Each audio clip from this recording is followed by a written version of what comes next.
বিএনপির green signal পেয়েছেন দাবি করে প্রচারণায় নামলেন সাবেক ছাত্রদল নেতা নুরুদ্দিন আহমদ অপু।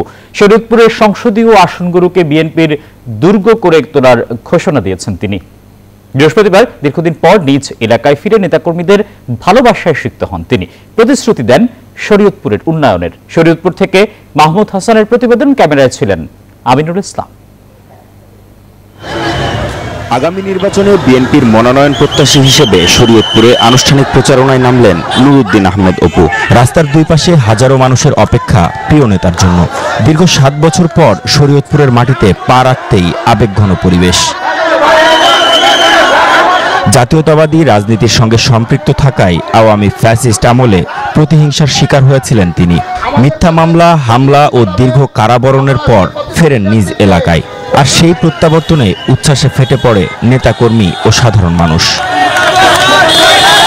তিনটি নির্বাচনী এলাকার কর্ণধার আমাদের অপবায় এবং তিনি আমাদের সবার অভিভাবক। তার নেতৃত্বে শরীয়তপুর জেলা একটা আধুনিক মডেল বাংলাদেশ জাতীয়তাবাদী দল তৈরি করবেন এবং সেটা আপনাদেরকে নিয়েই অপুর আগমনের মধ্য দিয়ে, সেই গণজাগরণের মধ্য দিয়ে আগামী নির্বাচনে বিপুল ভোটে শরীয়তপুরের 3টি আসনে ধানের শীষ বিজয় অর্জন করবে।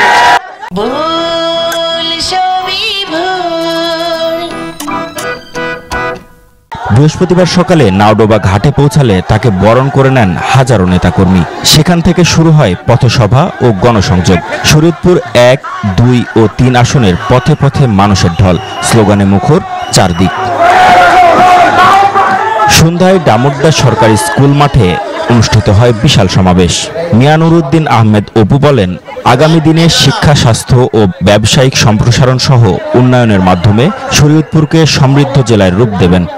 সারা বাংলাদেশের একটা মডেল সিটি হিসাবে প্রতিষ্ঠিত হবে এবং আপনাদের কাছে ইনশাআল্লাহ, আপনাদের কাছে ওই শক্তি আমাদের আছে। আপনাদের দোয়া, আমরা ইনশাআল্লাহ সক্ষম হব। জেলার আসনগুলোকে বিএনপির দুর্গ হিসেবে গড়ে তোলার ঘোষণা দেন তিনি। প্রতিহিংসার রাজনীতি না করে তৃণমূলকে আরো শক্তিশালী করতে চান অপু। আমাদের উপর যে নির্যাতন হয়েছে, যে জুলুম হয়েছে, আমরা প্রত্যেকটা জুলুম এবং নির্যাতনকে আমরা প্রতিশোধ না নিয়ে দেশ নেত্রী বেগম খালেদা জিয়া, শহীদ রাষ্ট্রপতি জিয়া রহমানের দল ভালোবাসার মাধ্যমে সেই প্রতিশোধের হিসাব আমরা গ্রহণ করব। আপনারা রাজি? নেতাকর্মীদের উচ্ছ্বাস, ভালোবাসা আর প্রত্যাশার এই প্রত্যাবর্তন বিএনপির রাজনীতিতে নতুন প্রেরণা যোগাবে বলে মনে করছেন স্থানীয়রা।